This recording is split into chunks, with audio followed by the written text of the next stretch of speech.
नमस्कार, आर्या न्यूज देख रहे हैं आप और मैं आपके साथ अलका सिंह। बुलेटिन की शुरुआत दिन की बड़ी खबर से करते हैं। प्रयागराज में अतीक अहमद और उसके भाई अशरफ की हत्या मामले में मुख्यमंत्री योगी आदित्यनाथ ने हर 2 घंटे की रिपोर्ट देने के निर्देश दिए हैं। साथ ही मुख्यमंत्री ने आज के पहले से तय कार्यक्रम टाल दिए हैं। इसके अलावा सीएम आवास पर किसी के आने जाने पर भी रोक लगा दी गई है। दरअसल प्रयागराज में शनिवार रात माफिया डॉन अतीक अहमद और उसके भाई अशरफ की हत्या के बाद पूरे उत्तर प्रदेश में हलचल का माहौल बना हुआ है। राजधानी लखनऊ में मुख्यमंत्री योगी आदित्यनाथ ने आज अपने सारे कार्यक्रम में बदलाव कर दिया है। साथ ही 5 कालिदास मार्ग स्थित मुख्यमंत्री आवास पर किसी के आने जाने पर रोक लगा दी गई है। सीएम योगी आज अपने लखनऊ स्थित आवास 5 कालिदास मार्ग पर ही मौजूद रहेंगे। मुख्यमंत्री योगी आदित्यनाथ ने अधिकारियों को फील्ड में सतर्कता बरतने और हत्याकांड मामले में हर 2 घंटे की रिपोर्ट देने के निर्देश दिए हैं। उन्होंने कहा कि प्रदेश में शांति व्यवस्था बनी रहनी चाहिए। इसमें सभी प्रदेशवासी सहयोग भी कर रहे हैं। आम जनता को किसी तरह की कोई परेशानी ना आए, इसका ध्यान रखा जाए। वहीं प्रयागराज में सरेआम माफिया अतीक अहमद और भाई अशरफ की हत्या के बाद पुलिस प्रशासन अलर्ट मोड पर नजर आ रहा है। न सिर्फ प्रयागराज बल्कि आसपास के सीमावर्ती जिलों की पुलिस भी अलर्ट पर है। साथ ही जिले में कानून और शांति व्यवस्था को सुनिश्चित किए जाने के लिए पुलिस चेकिंग कर रही है और तमाम व्यापक इंतजाम किए गए हैं।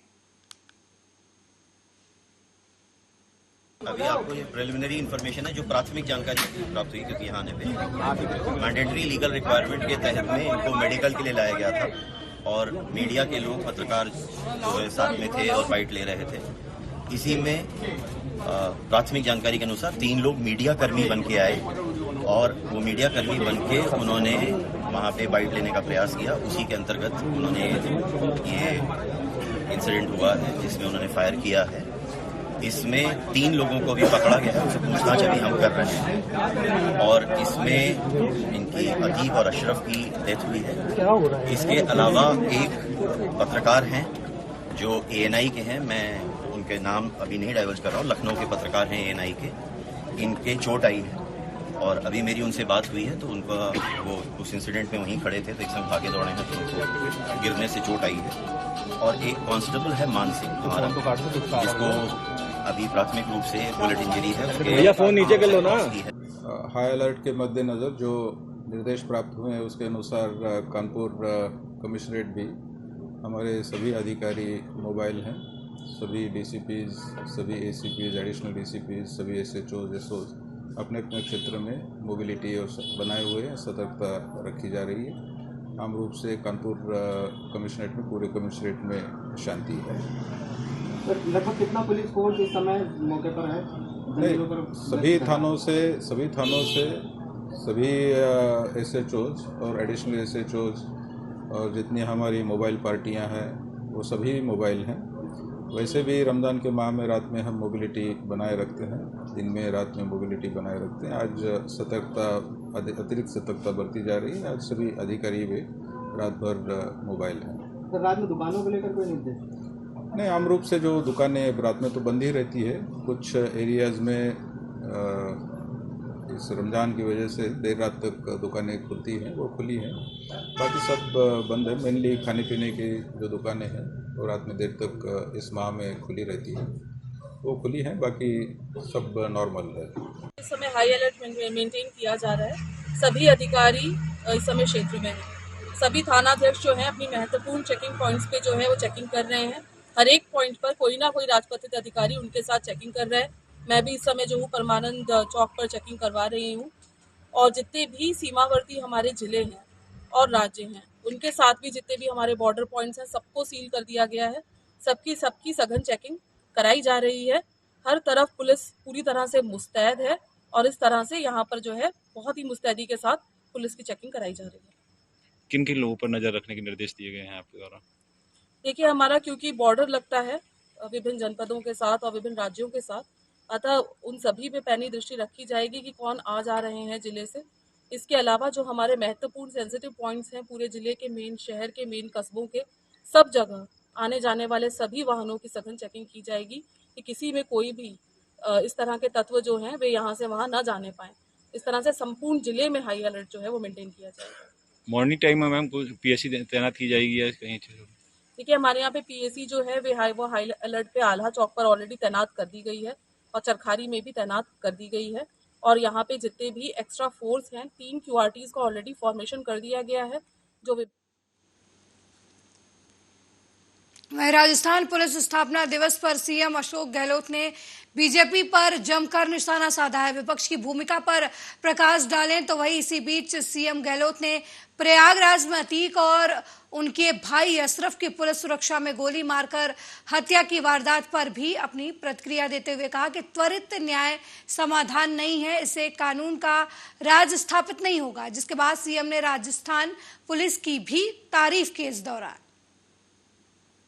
और देश में आज जो माहौल बना हुआ है वो बहुत चिंताजनक है, चिंताजनक। अगर चिंता प्रदेशवासियों ने देशवासियों ने नहीं की तो भुगतना हम सबको ही पड़ेगा। सरकार किसी पार्टी की हो, अगर उसमें जो संविधान की मूल भावना के अनुरूप काम नहीं करती है, लोकतंत्र की मूल भावना के अनुरूप अगर बिहेव नहीं करती है तो देश को भुगतना पड़ता है। की और लोकतंत्र की चिंता का विषय है। एक्सप्लेन करना मैं नहीं चाहूंगा क्योंकि आप सब जानते हैं कि पत्रकार, लेखक, साहित्यकार, एक्टिविस्ट जो आलोचना करते सरकार की वो देशद्रोही है। ये थीम चल रही है, ये उचित नहीं कही जा सकती। आलोचना तो लोकतंत्र में ऑर्नामेंट की तरह है। अगर पक्ष है तो विपक्ष भी है। विपक्ष होगा तो पक्ष अच्छे काम कर पाएगा। ये भावना होनी चाहिए सरकारों के लिए। मैं ये भावना रख करके काम करता हूँ। यूपी में जो है जो कुछ हो रहा है देश देख रहा है, देश देख रहा है। कानून का राज नहीं रहेगा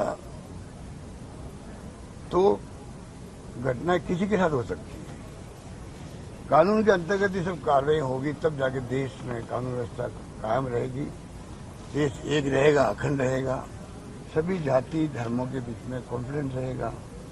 मेरा मानना है कि वो तरीका है। ये तो बहुत आसान काम है जो यूपी में हो रहा है वो बहुत आसान काम है। मुश्किल काम वो है कि आप कानून का पालन करो, कानून का राज स्थापित रखो, सबको न्याय सुनिश्चित करो। ये मेरा मानना है। ऐसी घटनाएं कुछ हुई है पर समय रहते रोक दिया गया, उनको सबक सिखा दिया गया, आगे भी सिखाया जाएगा। राजस्थान में पुलिस का इकबाल बुलंद है, अच्छा काम कर रहे हैं और जो कुछ भी घटनाएं होती है वो तो हिंदुस्तान भर में क्या दुनिया में होती है। हमें उनसे मतलब नहीं दुनिया में क्या हो रहा है, देश में क्या हो रहा है। हम तो चाहते हैं राजस्थान में क्राइम पे लगाम लगी रहे, क्राइम पे लगाम लगी रहे। कोई ऐसे पैदा ही नहीं हो जो गैंगस्टर हो। गैंगस्टर पैदा होने क्यों दे रहा है? पुलिस का, प्रशासन का काम है कि कोई अगर गलत रास्ते पे जा रहा है, नौजवान या कोई भी व्यक्ति उन कारणों से समय रहते हुए अंकुश लगाए, कड़ी कार्रवाई करे जिससे कि गैंगस्टर बने ही नहीं। जहाँ गैंगस्टर बन गए हैं आप देखते हो कि देश के अंदर क्या हो रहा है जगह जगह पर। ये घटनाएं राजस्थान।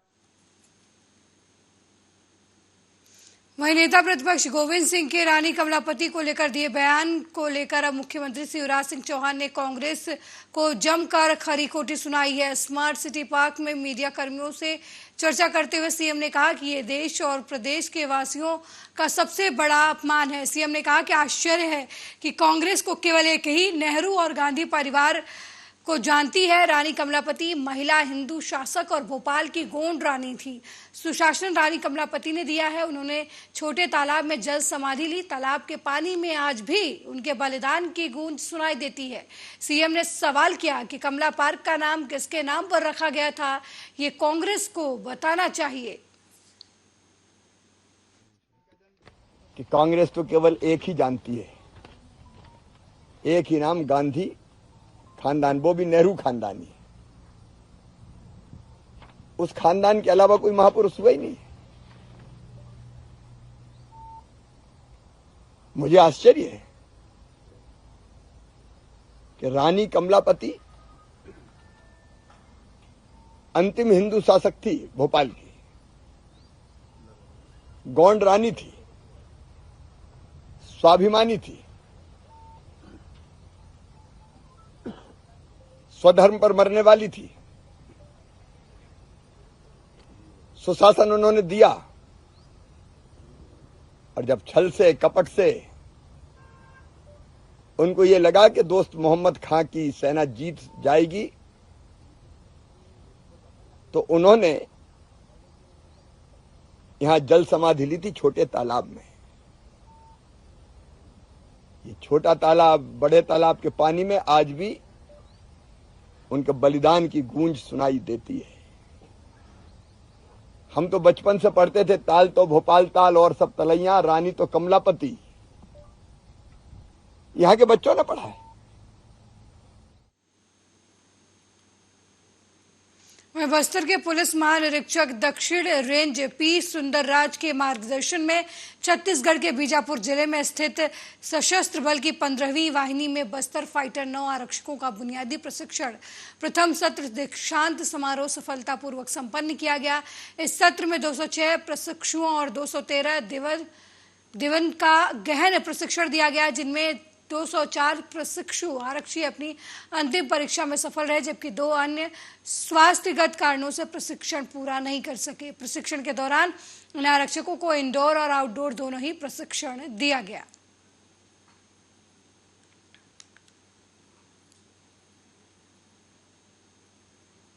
में नक्सल समस्या के समाधान की दृष्टि से साथ साथ बस्तर क्षेत्र की शांति, सुरक्षा एवं विकास में स्थानीय युवा युवतियों को अवसर प्रदान करने के उद्देश्य से शासन द्वारा बस्तर फाइटर का बल गठन किए गए थे। में नक्सल समस्या के समाधान की दृष्टि से साथ साथ बस्तर।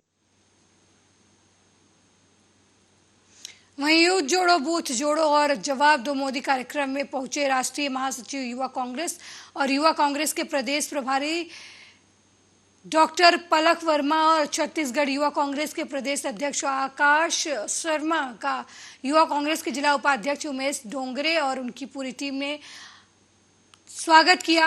आपको बता दें कि इस दौरान उन्हें गुलदस्ता भेंट करते हुए उनका जोरदार स्वागत किया गया। इस कार्यक्रम को लेकर युवा कांग्रेसी कार्यकर्ताओं में एक अलग तरीके का जोश और उत्साह देखने को मिला।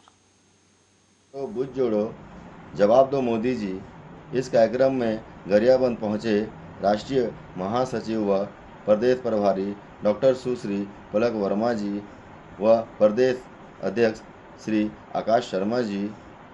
आज देश में जो हमारे नेता श्री राहुल गांधी जी के साथ जो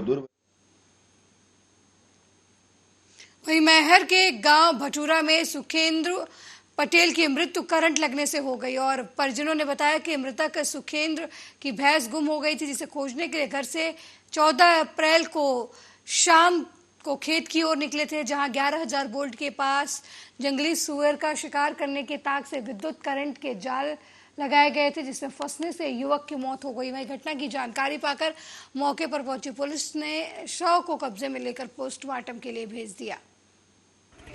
5-6 बजे माला गहाई करत रहे, वहाँ से आगा बोरी खाली करी छी, फिर नहाई छी, फिर खाना खाई छी, 2 ठो रोटी की सब्जी खाई छी। तो मैं कहूँ बेटा भैंसी नहीं आई तो ऐसा ना हो तो यहाँ देख न लेते, तो कैसे की होगा मैं देख ले। हाँ पापा, तो फिर मैं फोन लगाऊँ कि मिली कि नहीं मिली। 10 बजे मैं फोन लगाऊँ तो यह कहे छी कि आओ तो पापा मैं आओ था, मैं हो गया आ जाओ सवेरे आ जाए, हो गया मैं यहाँ से जन्हो पंचायत में देखा जन्हो। यह बात भाई है। वहीं प्रयागराज में माफिया अतीक और उसके भाई अशरफ की हत्या के बाद रायबरेली में देर रात से ही सुरक्षा के कड़े इंतजाम किए गए हैं। जिले की सीमा पर बैरिकेडिंग लगाकर बाहर से आने जाने वाले लोगों की जांच के अलावा शहर की घनी आबादी वाले क्षेत्र में पुलिस लगातार गश्त कर रही है। देर रात जहां एसपी आलोक प्रियदर्शी और डीएम माला श्रीवास्तव ने शहर के अलग अलग इलाकों में गश्त किया, वहीं दिन में सीओ सदर वंदना सिंह सभी थानों की पुलिस के साथ गोरा बाजार, सिविल लाइंस, घंटाघर, रतापुर, कहारों का अड्डा, सब्जी मंडी, अलीमिया चौक और किले बाजार इलाके में गश्त कर रही थी। अपर पुलिस अधीक्षक नवीन कुमार सिंह ने कहा कि शहर में पूरी तरीके से शांति है, कहीं से किसी भी अप्रिय घटना की सूचना नहीं मिली है। एहतियात के तौर पर रूटीन गश्त की जा रही है। देखिए, हमारी रायबरेली के जो आम जनता है उनसे हम यही अपील करना चाहेंगे कि वो अफवाहों पर विश्वास ना करें। इस संबंध में माननीय मुख्यमंत्री जी ने भी बोला है और डीजी सर ने भी बताया है कि अफवाहों पर विश्वास ना करके जो पुलिस की तरफ से बाइट आ रही है या पुलिस की तरफ से जो निर्देश दिए जा रहे हैं उन पर विश्वास करें और अफवाहों पर विश्वास करके कोई ऐसा हापुड़ में थाना पिलखुआ पुलिस ने चेकिंग के दौरान पुलिस मुठभेड़ में 25,000 रुपए के इनामी बदमाश को घायल अवस्था में गिरफ्तार किया है। पूछताछ में बदमाश ने अपना नाम बॉबी उर्फ दिनेश उर्फ पिंटू बताया है। गिरफ्तार बदमाश मिर्ची गैंग का सदस्य है जो थाना पिलखुआ में वांछित चल रहा था। घायल बदमाश को उपचार के लिए अस्पताल भिजवा दिया गया है और पुलिस अग्रिम कार्रवाई में जुट गई है।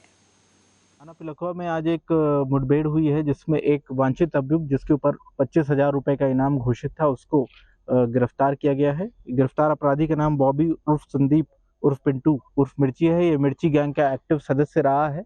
इसके ऊपर 1 दर्जन से 2 दर्जन से ऊपर लूट चोरी के मुकदमे दर्ज हैं।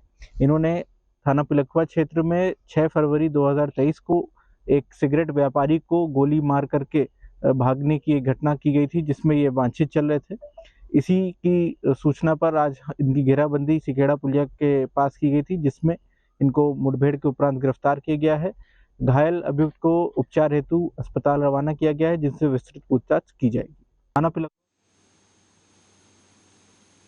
वहीं माफिया अतीक अहमद और उसके भाई अशरफ की प्रयागराज में शनिवार देर शाम पुलिस की मौजूदगी में गोली मारकर हत्या कर दी गई। इस घटना के बाद उत्तर प्रदेश सरकार पर सवाल उठ रहे हैं। इसी कड़ी में AIMIM चीफ और हैदराबाद से सांसद असदुद्दीन ओवैसी ने भी योगी सरकार को निशाने पर लेते हुए कहा कि यूपी में बीजेपी की सरकार कानून के तहत नहीं बल्कि बंदूक के दम पर चल रही है। ओवैसी ने कड़े शब्दों में घटना की निंदा करते हुए कहा कि ये कोल्ड ब्लडेड हत्या थी। घटना कानून व्यवस्था पर बड़ा सवाल खड़ा करती है। इसके बाद क्या जनता को देश के संविधान और कानून व्यवस्था पर भरोसा होगा? उन्होंने बड़ा आरोप लगाते हुए कहा कि इसमें यूपी की बीजेपी सरकार की भूमिका है। सुप्रीम कोर्ट की निगरानी में जांच होनी चाहिए और एक कमेटी का गठन होना चाहिए। उत्तर प्रदेश के किसी भी अधिकारी को समिति में शामिल नहीं किया जाना चाहिए। ओवैसी ने तल्ख अंदाज में कहा, मैं शुरू से कह रहा था कि उत्तर प्रदेश में बीजेपी सरकार कानून के मुताबिक नहीं बल्कि बंदूक के दम पर चल रही है। हम लोग इसी बात को दोहरा रहे थे लेकिन सबको लगता था कि हम हवाई बातें कर रहे हैं। इससे लोगों में संविधान में विश्वास कम होगा। इस घटना की निंदा करने के लिए शब्द नहीं है। क्या हुआ आप बताइए मेरे को। ये तो कोई ऐसा नहीं है कि कोई जाकर फौरन किसी को गोली मार दिया। आप उनका वेपन चलाने का तरीका देखो। आप जिस तरीके से वो लोग आए और उनका हाथ स्टिल है एकदम। मुझे भी वेपन चलाना आता है। मैं भी एक एक्सपर्ट के साथ ट्रेनिंग लिया हूं अपनी सेल्फ डिफेंस के लिए। और जिस तरीके से मार रहे वो लोग, उनका हाथ देखिए हिल नहीं रहा है। उनकी आंख उस पर है, उन लोगों पर है। उनको मालूम था कि पहले कहां पर किस जगह पर मारना। तो ये एक कोल्ड ब्लडेड मर्डर है और ये लोग प्रोफेशनल हैं। और कितना इसमें उत्तर प्रदेश की बीजेपी की सरकार का इसमें रोल है, कितना इसमें ये कौन लोग हैं जो जाकर पुलिस की मौजूदगी में और मीडिया की मौजूदगी में, बल्कि लाइव टेलीकास्ट भी हो रहा था, वो इस तरह का कोल्ड ब्लडेड मर्डर करते हैं।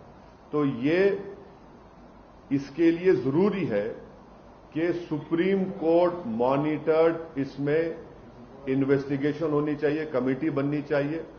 मैं सुप्रीम कोर्ट से दरखास्त करता हूं, प्लीड करता हूं, क्योंकि 28 मार्च के दिन सुप्रीम कोर्ट ने एक फैसला दिया था कि कल जो लोग मारे गए उसमें से एक शख्स ने, जो एक मुसलमान एक्स एमपी है, वो कोर्ट को गए थे कि मेरी जान को खतरा है सुप्रीम कोर्ट को। तो सुप्रीम कोर्ट ने यह कहा था कि जब आप जुडिशियल कस्टडी में है और आपको पुलिस कस्टडी में लेकर जा रहे तो स्टेट की जिम्मेदारी है। अब सुप्रीम कोर्ट इस मसले को सो मोटो ले और सुप्रीम कोर्ट एक कमेटी बनाए, सुप्रीम कोर्ट एक इन्वेस्टिगेशन टीम बनाए टाइम बाउंड तरीके से उनको टाइम दिया जाए और उस इन्वेस्टिगेशन टीम में उत्तर प्रदेश का कोई भी ऑफिसर न। वहीं दिल्ली शराब घोटाला मामले में आप और बीजेपी के बीच वाक युद्ध जारी है। अब दिल्ली के सीएम अरविंद केजरीवाल पर बीजेपी प्रवक्ता संबित पात्रा ने हमला किया है। संबित पात्रा ने कहा कि अरविंद केजरीवाल को लगता है कि दस्ताने पहनकर भ्रष्टाचार करना जरूरी है। तो लगातार जो है वो आम आदमी पार्टी की तरफ से आरोप लगाया जा रहा है। इसी कड़ी में आप मुखिया जो है वो सीबीआई के दफ्तर पहुंचे हैं। अगली खबर की तरफ बढ़ते हैं। दिल्ली के मुख्यमंत्री अरविंद केजरीवाल को सीबीआई द्वारा शराब नीति से जुड़े मामले में पूछताछ के लिए ले जाए जाने से पहले आम आदमी पार्टी के कार्यकर्ताओं ने कश्मीरी गेट पर धरना प्रदर्शन किया। आप नेता कांग्रेस पर सीएम केजरीवाल और आप नेताओं को परेशान करने का आरोप लगा रहे हैं।